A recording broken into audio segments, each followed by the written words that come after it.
What's up, friends, and welcome to this episode of You Deserve to Love Your Job. You are in for a treat. Today, my guest is Dr. Laura Eigel. Along with being one of my dearest friends, Laura is the founder of the Catch Group, an executive coaching practice and consultancy that specializes in solutions that advance key talent within organizations. The Catch Group believes that more diversity and authenticity are needed in the top jobs at organizations. The Catch Group's Values First coaching framework focuses on leading with values to create inclusive cultures through authentic leadership. This framework is featured in her book, which is now available, called Values First: How Knowing Your Core Beliefs Can Get You the Life and Career You Want. And we get into that framework in the episode. Laura's values, which we also talk about in this episode, have motivated her to lead authentically over her 15 plus year career as a strategic talent and organizational development executive.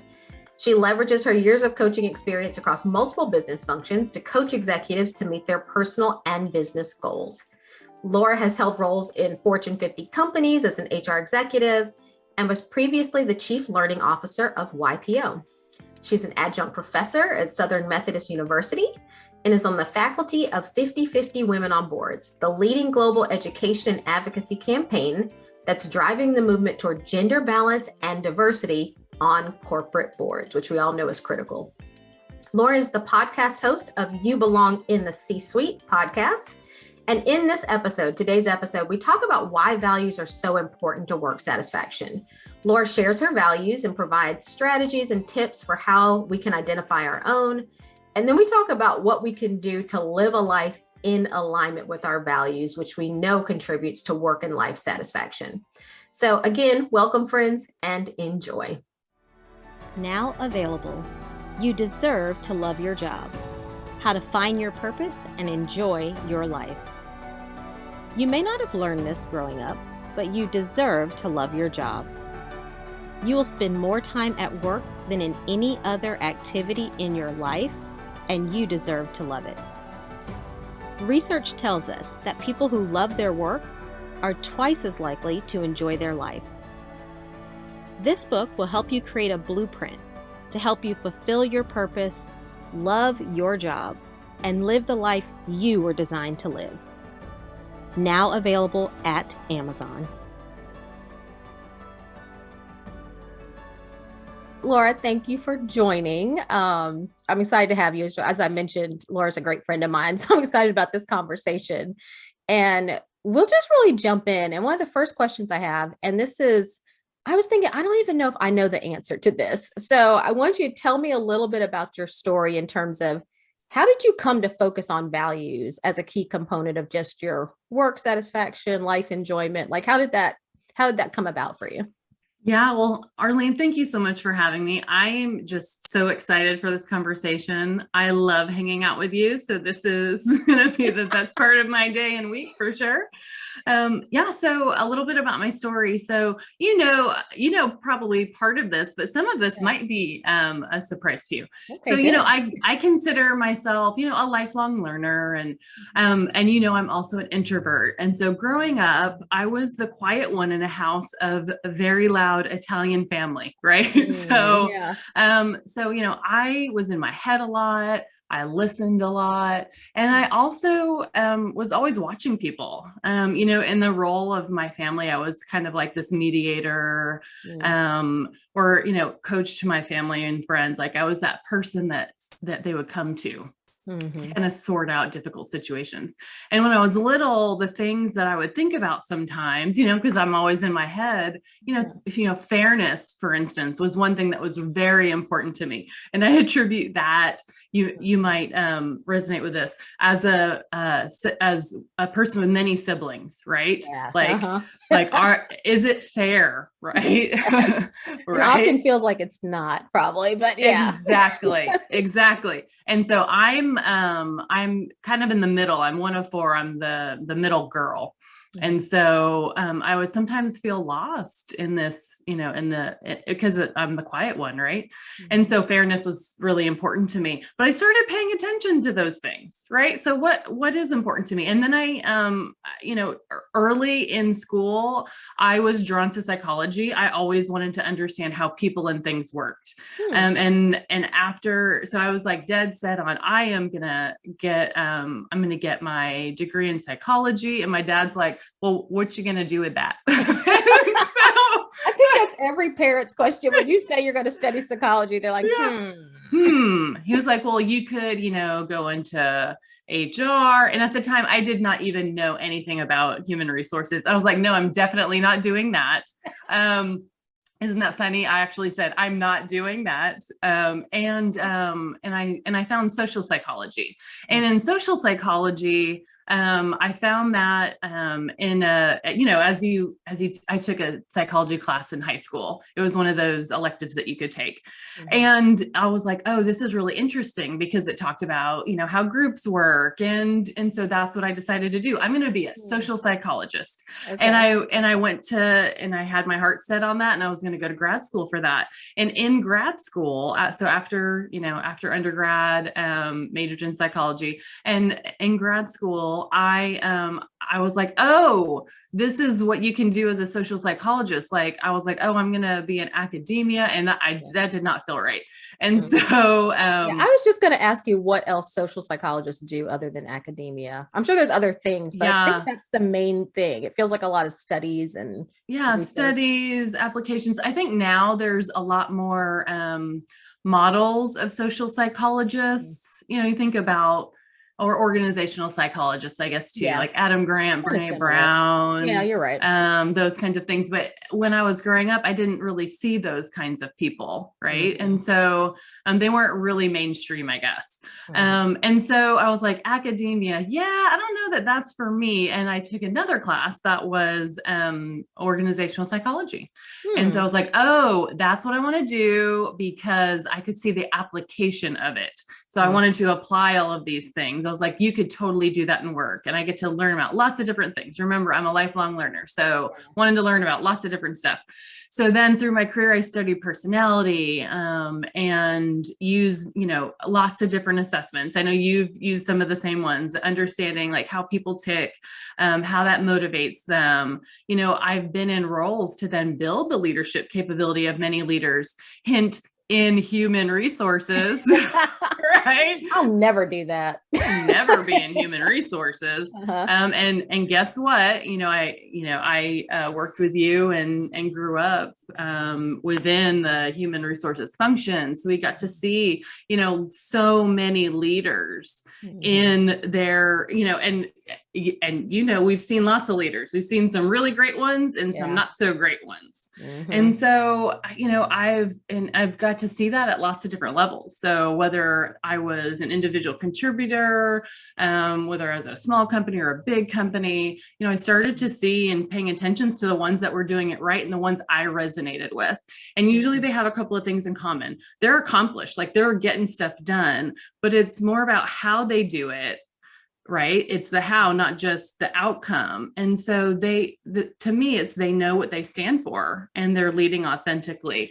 And so, that's one of the things that, has resonated with me, in terms of, I want to work for a leader. I want to work with a leader that shows up authentically. And to me, if you're authentic when you do what you stand for and you do it consistently.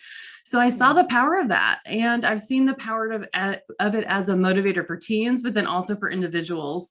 So, what does authenticity mean to me? It's really living a life of your values. And that to me is what's really fueled me and dug into some of these things. But that's really what's gotten me, focused more as values as a key component to work in life, just because I can see the power of that. And I've seen it in action with some of the leaders that I've worked with along my career. Yeah. Okay. Thank you for sharing that. And, even how you got into where you are, because I have a lot of people that maybe haven't figured that out yet. I talk to that haven't quite figured out what sometimes it's college students, like my own college student, figuring out what they want to do career wise. Sometimes it's adults who maybe have been doing one thing for a large portion of their life and now think they want to do something different. So even you just sharing kind of the exploration process you went through, the class in high school, kind of thinking this was one area, being a lifelong learner, taking another class in grad school, just willing to, I feel like that's one of the factors in finding, just willing to explore and do things and continue learning until you found what was a good fit for you. And I love the authenticity, like values, kind of the values helping you live authentically, because I definitely hear that from a lot of clients that feel like I'm in this work environment, but in order for me to be happy here and in order for me to stay here, I have to feel like I can show up as authentically me. And like how you do that in a way that's authentically you, but still align with the culture. I think, people struggle with that on how do you figure that, like, where is adaptation right? And where do I really show up as authentically me? So I can see how this kind of clarity on your values, how that helps you do that essentially. And did you come to that like in a certain career? Like, where do you feel like you really started to explore what your values were? I've done so many assessments, just like so many other leaders. There's a ton of values like assessments out there. I think I took the first one kind of maybe early mid-career at a leadership class or something. Yeah. And there's different ways that you can do it. But it really, what it did was it kind of categorized different things that were important, basically. Right. And so that language that it put around it was just so important. Right. And it got me to really dig in and understand. And I think that's why, like, this idea of knowing your values is so important, right? It's because it gives you that language to use. Like, it helps you pay attention. It gives you something to ground yourself in. And I feel like, in times when, like you said, like this idea of the culture, like if there's a match, if there's not a match, like there's all this, especially now with, like, as you think about the Great Resignation and all the things that we've learned through pandemic, right? Values kind of give you a language to use.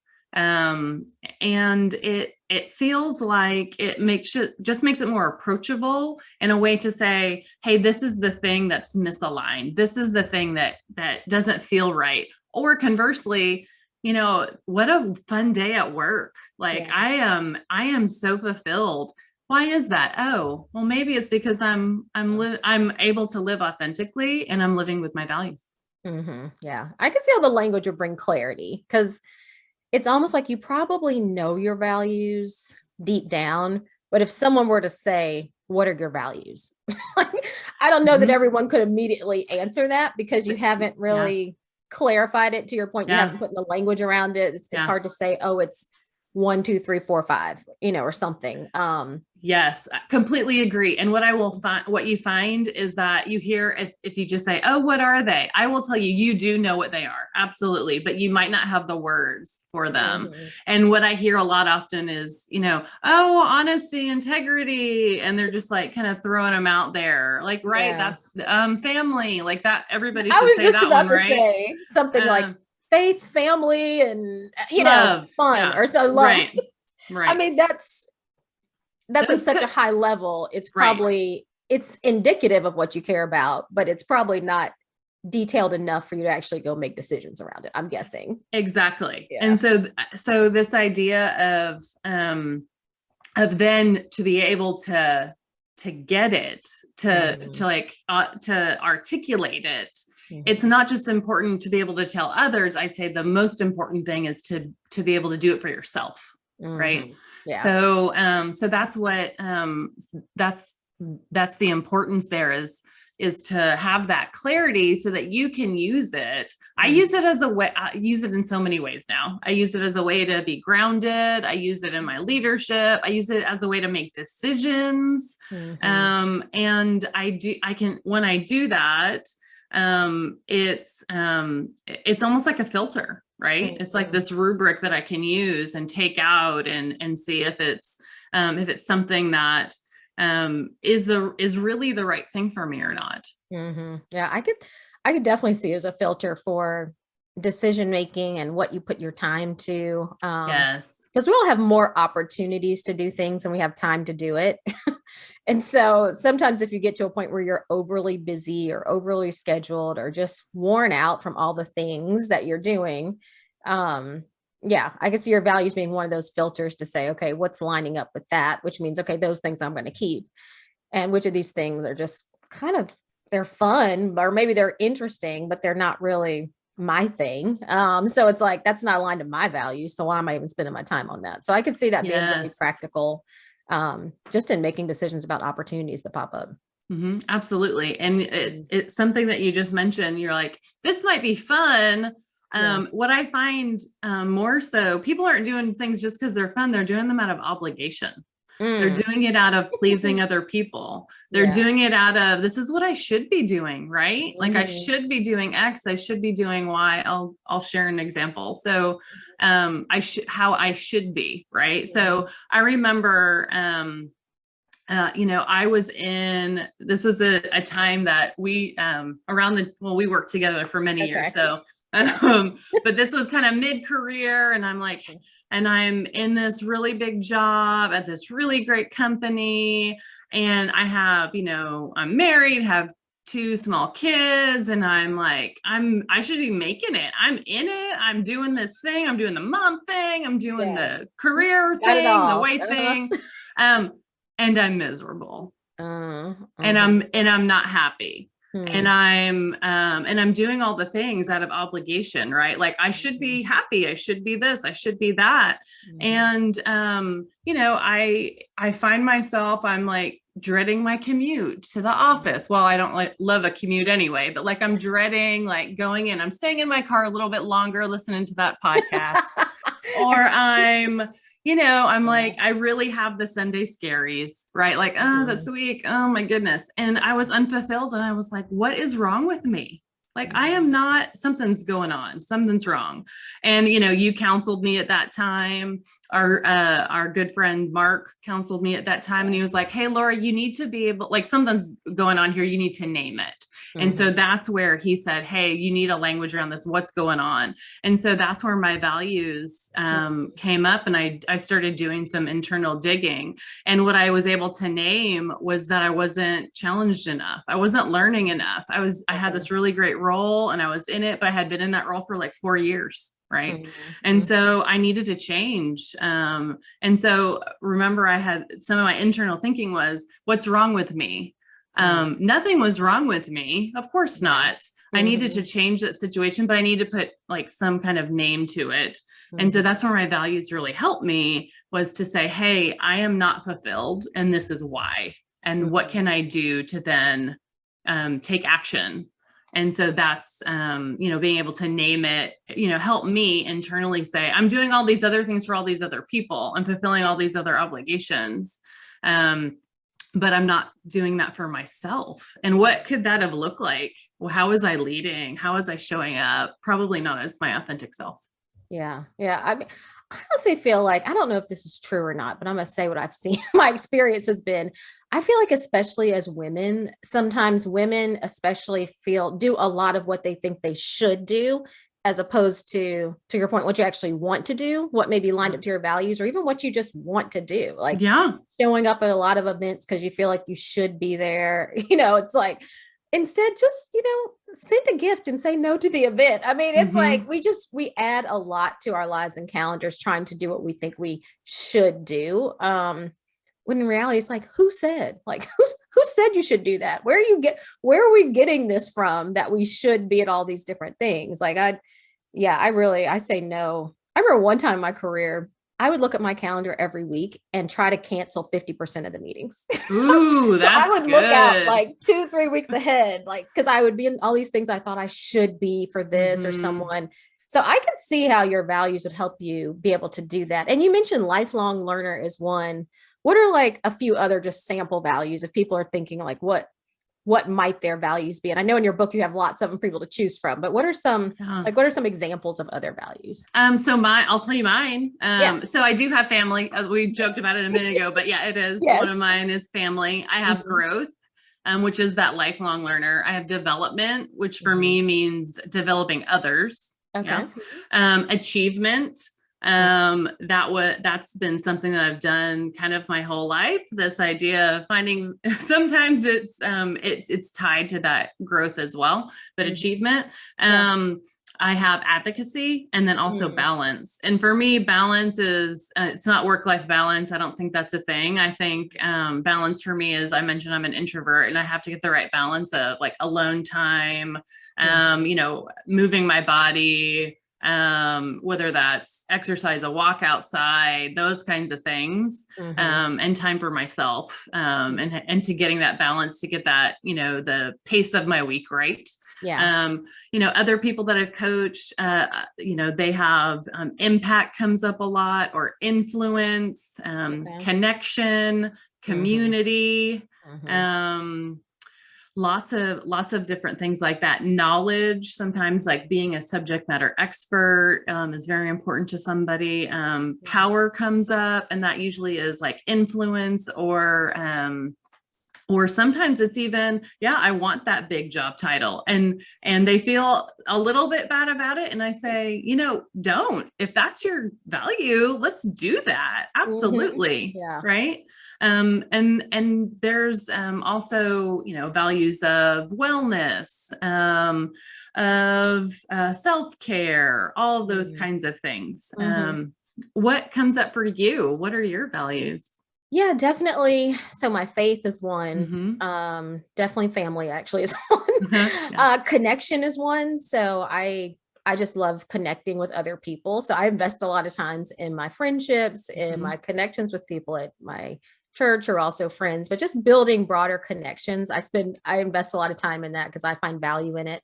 And also I get energy from that. So I've noticed if I'm stuck on something, connections help me get unstuck. So as you know, I've asked you for 1,000 things. I'm always like, Laura, who do you use for this? Laura, who do you use for that? So these connections help me. Definitely community. I always want to feel like I'm, like a positive influence in whatever community I'm a part of. So community is definitely one. And I don't know if I call it lifelong learner, but knowledge. Like I always want to feel like I know as much as I can know about whatever topic I'm studying. So if I'm doing a Bible study, that couple weeks before, while I'm like studying, I'm looking at all the commentary, whatever it is, like this knowledge kind of helps me feel like, okay, at least I know what other people know is known. And then I can kind of process that and see what else I might add to it. I like to know what's known. So definitely knowledge. So yeah, I could see that. I mean, and I've definitely seen advocacy. I was thinking about your values. I see those in your life. Like I see them in how you spend your time. I see them in what you volunteer for, because we've done some of that together. So I definitely see your values aligning with how you live your life. So like, what do you think, what can people do if they feel like there's a misalignment? Like maybe their values are family, lifelong learner, even like you're saying, and now they look at their life or their work and say, I don't see that in any of my life right now. Like there's a misalignment between what they want and what they're experiencing. What do you think? What would you recommend people do in that situation? Well, first I would say welcome, because guess what? That's everyone. I mean, and I think it's to the degree, right? So I will say that you can have, I have my values. You can have a lot of clarity around it. You can understand what they are, but then, you're going to have gaps. If you are, I've not met one person yet, Arlene. If you meet that person, you introduce me. But it's not always going to match. And I think that's okay. And then if it does, then I might say, hey, maybe you might even need to revisit them. Are those even the same ones? And that's why it's this continual evolution. So I would say first, welcome to the party. Everybody has to get there to some extent. And I would just say the first thing to do is if you have that, what's the most pressing thing to identify? So I want you to start with one thing. So what's that thing what's that one value? I say identify at least 5 to 7. Okay. right? And anything more than 7 is just a lot of things to live up to, right? And a lot of Mhm. things to do at one time. And even of those, which is the one that's just most important right now? You know, Mm. and in my life, my values have generally stayed the same now that I've, realized like what they are, and I use them to make decisions. I reflect on them a lot.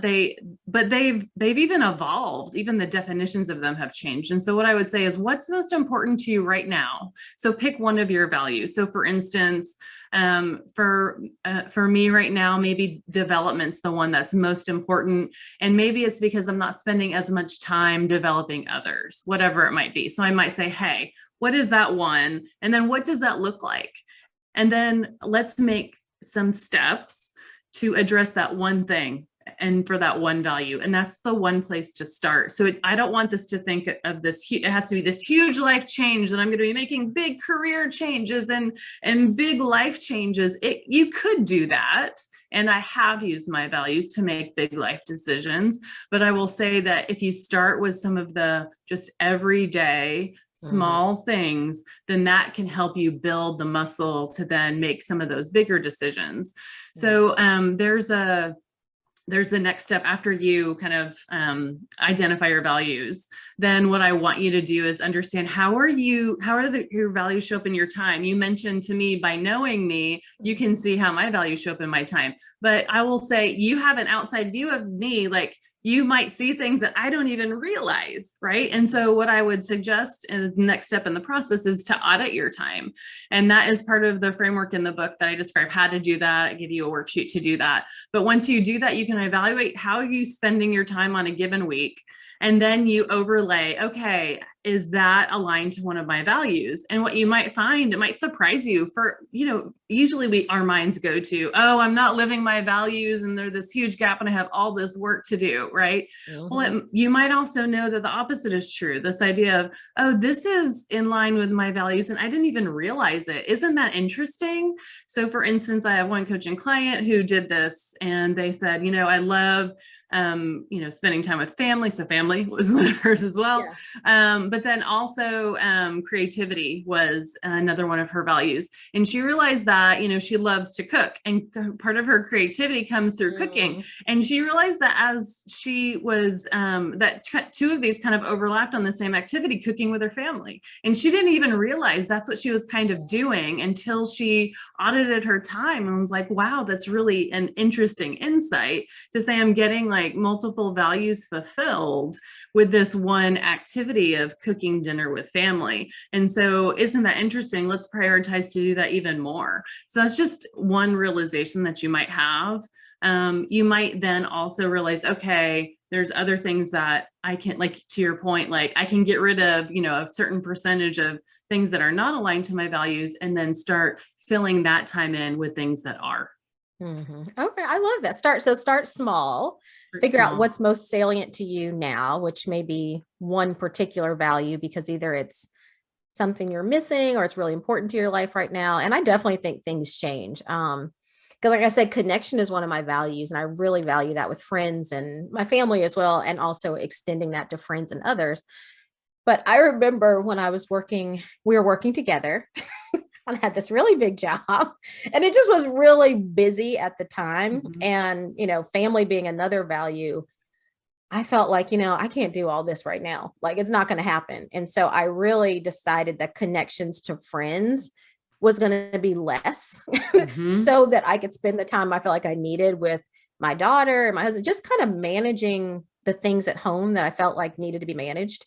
So I could see at that time, had I tried to say, I'm going to try to fit in all 7 of these values at a high level, it would have felt overwhelming and would have been overwhelming, because it's not, connection was important to me, but relatively it was a little less important at that time because of the other things I was managing. So I could see how kind of start with one, like start with the one that's most salient to you, that's most important to you right now, and smart with what you can do to get that in alignment first. And to your point, that might bring clarity. Honestly, if you can just get rid of a little bit of the negative things or a few things that are causing you burnout or whatever, it can bring so much clarity to the other parts of your life. Like you might get rid of that and feel like, oh my God, my life's amazing. There was just one thing that was in the way. Or you might, to your point, get rid of one thing or add something and feel like, oh, now I can go do something else. Like I can go address another area.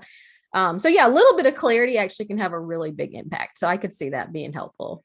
Yeah, absolutely. I love that example. And to your point, like it's what is salient right now, right? It also, what I found too through work with my clients is that something they thought was a value ended up not being super important to them. So they're like, well, let's just kind of put that one on the back burner, see Yeah. if there's anything else that's coming up. And we kind of narrow our focus.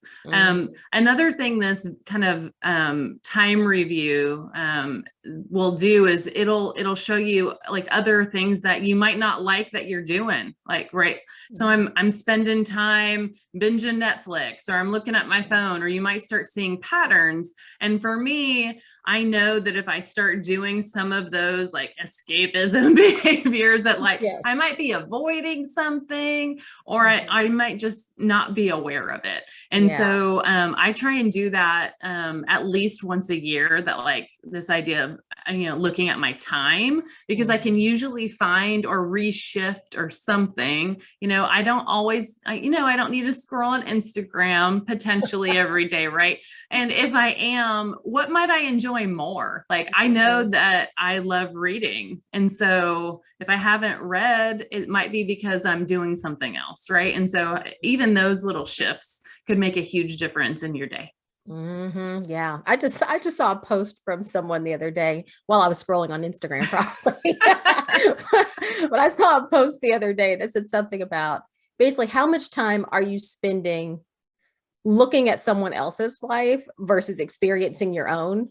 I was like, dang it. That's a good one. This is so good. I mean, especially with everything that just happened with, Will Smith and the Oscar. I mean, it can really suck you in to spending a lot of time thinking about, focused on, contemplating what's going on in someone else's life, when it's like, is that valuable time spent, or is my time more valuable spent experiencing my own life? So I think I can see that there are probably a lot of little time wasters that are they're just bad habits. It's not even like you're getting a lot from it. It's just like you're sitting here bored, you're in the doctor's office. Absolutely. Instead of listening to Audible, it's like, I'll just pick up my phone and scroll through. Almost have a bad habit. Right. And I'm not saying that I don't do that, because I still do. Of course I do. Yeah, I do too. But and I'm not saying that you have to live every minute by your values. Like, no.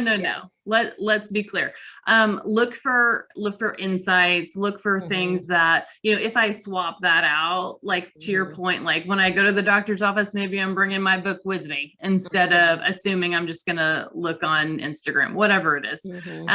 But really knowing what those are. But I would also say you have to be able to know what you're going to spend your time on. And to me, that's defining success of your values. Like, how do I even know? Like, how do I know if I'm living a life of my values? It seems so like, is that a fluffy thing? Is it lofty? Yeah. Is it aspirational? And I would say, hey, you know what? What success means to you, because you know yourself, and you know what good feels like, and you know what fulfilled looks like. And so that too can kind of change over time. So another exercise that I love doing is, if I don't know, like if I don't like the way I'm, if I'm scrolling on Instagram, we'll go back to that example. What might I do instead? Well, balance is really important to me. So what does balance look like? Maybe it's, it is going for the walk, or it is reading a nonfiction book, or it is a whatever. But until I define those for myself, I won't know. So I think that's another kind of second layer of that exercise, is this idea of what are signs of success. Signs of success, like for you, are going to be very different than they are for me, right? Especially if we have the same value. We have very similar values, you and I, but I bet they look very different. Like family to you might mean very different things than family to me. And so it could be quality time. It could mean activities. It could be cooking together. It could be lots of different things. But I think another step of this process is is this idea of defining what success means to you. And just like we said before, this is going to change over time too. Right. And so that's why I think it's going to be really important to do some self-reflection. I like to look at my values every 90 days. This idea of checking in and saying, okay, first of all, are these still my values? How do I feel about them? Like, am I meeting them? Am I not? In terms of, yeah, this is important, and I'm generally doing that. And then what might need to change? And so this idea of success, like, I don't want to build this huge, lofty goal that I'm never going to achieve. Instead, let's look at it quarterly and let's say, what feels right now? What needs to be prioritized now? And how can I get more to that? In addition, let's celebrate what's working. I don't think we do that enough, right?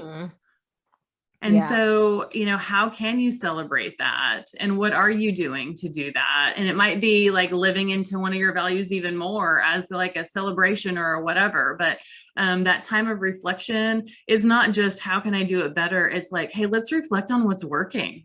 I could see that. I mean, because your point around you may have the same value, but what success in that value looks like to you might be really different. I remember this even from one of the first like diversity and inclusion classes we took. This was a component of that, where like they were talking about family, and they were saying, for one person, like for me, my value of family, it certainly includes like my husband and my daughter, my nuclear family, but it definitely includes my expanded family, like my nieces, my nephews, my godchildren. Like they're also, when I evaluate family, that's super important to me. My sisters, just kind of the broader group is important to me. And being really supportive of them is super important to me.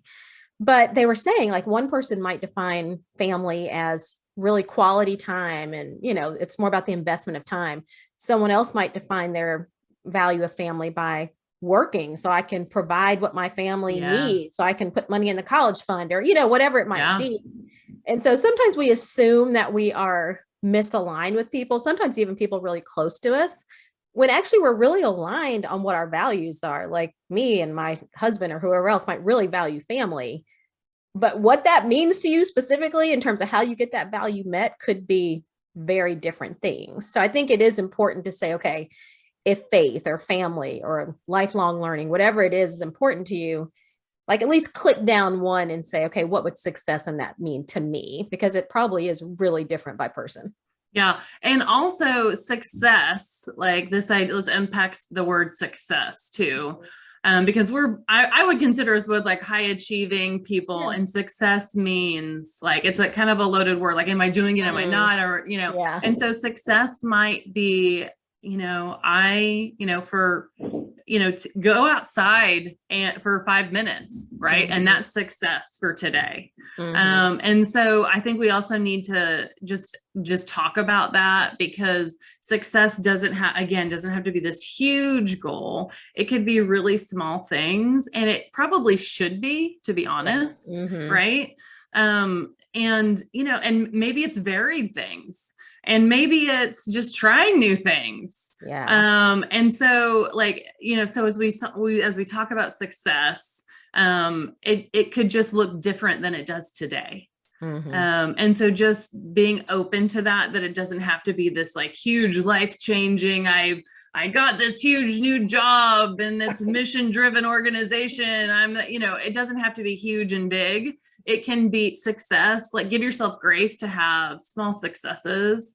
And that's how success is defined, right? That's it. That's great. That's wonderful. Because if I can do that and I'm doing that consistently, then that's you living out those values. Even if it's smaller, what that will do is then help you do that and make those big decisions and big changes later, even easier, and it'll have more clarity. And I think too, this idea of, once you get the language of values, you'll start seeing it more. You'll be like, oh, you'll be able to like get that. If you are uncomfortable or not fulfilled, you'll be able to name it a lot faster. And so, this idea of, I don't always do things perfectly still, of course not. I'm not always spending my time aligned with my values, but I find that sometimes I'm more aware of it.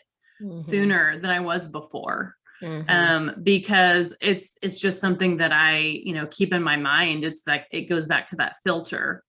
Mm-hmm. I could see that. I mean, because I'm just thinking, I remember when I read, so we'll talk more about your book, but I remember when I first read like an early copy of your book. Mm-hmm. And I was like, oh my God, I love this. And I think I emailed you. I was like, where's that sheet that goes with it? I was like, where's this value sheet? Where's the exercise that goes with it? And you're like, okay, it's not totally done. I was like, yeah, send it anyway. Because I think it really does help you to have a language and then to be able to say, and I did the exercise at that time. Like I was like, okay, let me list my values. Let me out where I'm in alignment or not, or what's most salient to me. And I think part of it was reinforcing for me. Like it was like, wow, I feel like there's a lot of alignment here. There's some kind of little things I could do, but there was a lot of alignment and that was reinforcing. And you're right. It was like little things that I could do to keep moving, kind of things I didn't want out, more in that I did want. But yeah, I could see how the little steps towards success would be super helpful for people. Yeah. Because it was for me. Yeah. So I guess I want people to know how they could learn more about this. And I know Laura has a podcast. She has a book coming out. She offers coaching individually and through programs. So just maybe, I know the book is coming out. So maybe just talk a little bit about what's in the book first, and then just how people can learn more from you and get connected to you. Yeah, thanks so much. So the book is called Values First, How Knowing Your Core Beliefs Can Get You the Life and Career You Want. And it's based on the Values First framework that we've basically been talking about during this episode. And so I lay out a step-by-step, a 6-step plan on how to do that. And the acronym for the plan is values. So it's easy to remember. And then I coach you through how to do that. So this is the exact coaching methodology that I use with my clients one-on-one and in my group coaching program. And so I wrote the book so that others can gain access to it and start using it. Because I love this. One of my core values is development. And so I wrote the book so that other people can learn how to do this. And so that I can scale it to give it, to make it accessible to anybody who wants it. And so with the book is a workbook, an accompanying workbook that comes with it that you can download for free. And like we said, it has lots of different exercises to get you into action. So I want people to learn how to do this. And I describe it through stories about myself, stories about people that I've worked with, and stories of coaching clients. You might even, if you read the book, you might even hear a couple of stories about our friend Arlene here.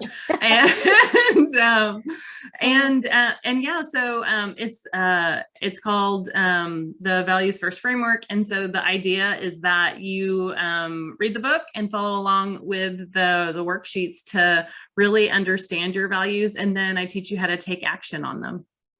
Okay. And, I was, as you were describing that, I was remembering another part that's in the book that I think people would find really valuable around, once you figure out your values and maybe some steps you want to take, like how you build moats, or I think on boundaries around your values, so that it's not only doing it kind of like point in time and choosing it, it's then figuring out, okay, what am I going to put in place so that actually I can sustain, these things that I want to do.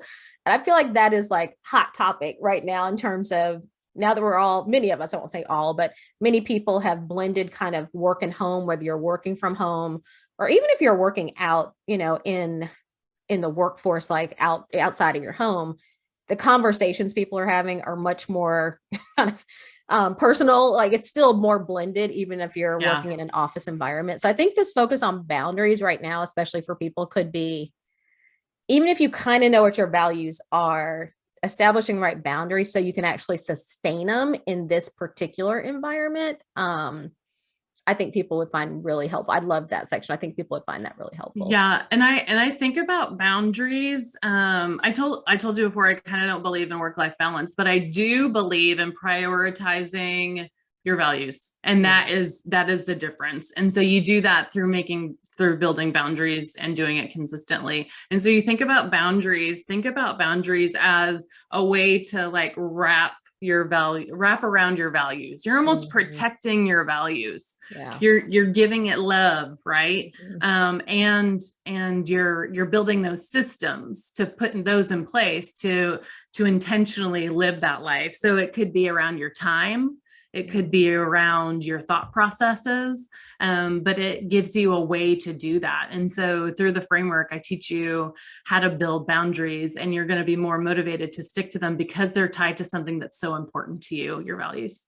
Yeah. It's easy. Sometimes it's easy to establish them, hard to keep them and maintain them, especially when someone pushes against them. So I love you give really, I feel like, practical advice to people on how to establish boundaries, maintain your boundaries, even when, and it's even a couple, you're gonna love the book. There's even a couple examples you share about times when like other people were pushing against it. Like, you know what I mean? Like you have to deal with the perspective of other people on your boundaries, and just how do you get through that, which can be kind of challenging. So I love that. Yeah, there's lots of conflict that comes up for it because you're basically teaching people how to interact with you, what's okay and what's not okay. And that's uncomfortable too. It's just building these boundaries and then just enforcing them. Like that's a whole other podcast.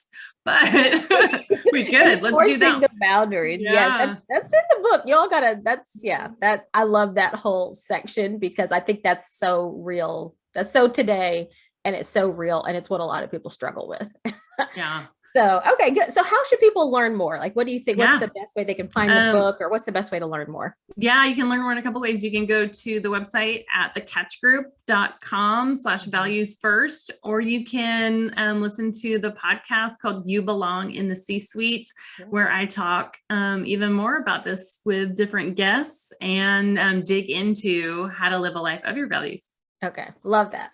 Okay. So before I let you go, I like to do these lightning round questions, which are just short answers, really quick, just to let people learn more about you and kind of your experiences. So first question, what's the most unique job you've had? I don't know if you know this about me. I worked at an amusement park, and I worked at the rock climbing wall. Okay. And I belayed people. I was the person at the bottom of the rope that would hold you up in case you fell. And I am also scared of heights. And so I stayed on the ground. Stayed on the ground most of the time. Yeah. You had people's safety in your hands. I did. And that was, I was certified in all the good things, but didn't do a ton of climbing myself, but stayed on the ground. The rock wall. What is one thing you do consistently to enjoy your life? One thing that I do consistently, I love walking outside. That's been one of my favorite things here recently, especially as the weather has gotten cooler. I love it. Love it so much. Me too. Honestly, I try to do it every day. I don't get to it every day, but when I do, I feel so much more refreshed. And to your point, it doesn't even have to be long, but just something about getting outside for me too, it makes all the difference. Okay. Yeah. What is one of your favorite things? Could be anything. It could be a book. It could be a life. What's just any favorite thing of yours? This is related. I love eating outside. Really? Okay. You love it. I love eating outside when it's cool, cool enough. I love just, those afternoons or brunch outside, eating outside with family, catching up with people outside. I love a good patio restaurant. Good patio lunch, patio dinner. Okay. Yep. What's one business hack you've learned? So Laura's had as I said in the intro, like a long corporate career. She also has now started her own business. So what's one business hack you've learned, would you say? Outsource the things you aren't great at. And so, you don't have to be good at everything. And I am not good at a lot of things, Arlene. And so, but the beauty of it is that there are lots of people who are. So one example of that is I have a podcast as well that we talked about, and I love building the content, but I don't know how to get it into people's ears. Like that is not the technology behind it all, the editing. I have no idea how that all happens. Yeah. And so, so I get to hire really great people that I love working with, like Samantha, who does that. And she loves to do that. So outsourcing things that you are not great at is my hack. Oh, that's good. Yeah. And shout out to Samantha. That's my connection. Another one of Laura's people. I was like, Laura, who's doing your podcast? And she's been amazing. So in the show notes, I'm going to put her contact information because she really is fantastic. And then what's one last question? What's one word of wisdom or piece of advice that you try to live by? Yeah. So I heard this on another podcast, Amy Porterfield's podcast I was listening to one time on a plane, and she said, if you're uncomfortable, then you are learning. And I really like that, because I sometimes, when I'm uncomfortable, I go down a rabbit hole of I'm not good enough. But really, that's exactly where I should be, because if you start something new, you're not going to be good. You're going to be uncomfortable. So every single time, very consistently, right, Arlene? Yes, so if I'm uncomfortable, then I'm learning. And that is, again, aligned with my, lifelong learning and my value of growth. And so that is very grounding to me.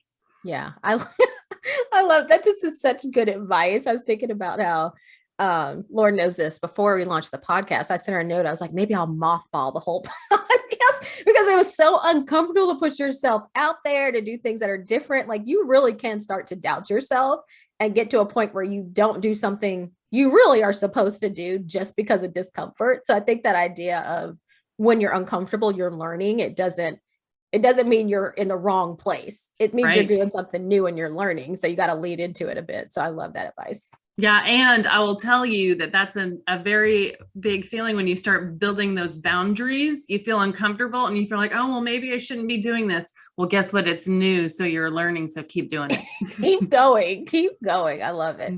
Well, good. Well, Lord, thank you so much for joining. You all have to go get her book, Values First. It's fantastic. I've read it. I've done the exercises myself. I told you I sent her a note saying, give me that stuff before it even went live. So definitely get that. Thank you so much for joining. And yeah, we'll talk soon. But I'm glad our listeners got a chance to hear from you. So I appreciate you. Thank you so much for your partnership. As always, you're one of my favorite people in the whole world. And I'm so excited that you're on this journey and that we can continue learning from each other. I know. That's the best part. It is. All right. Well, be well, everyone. Thanks so much for joining.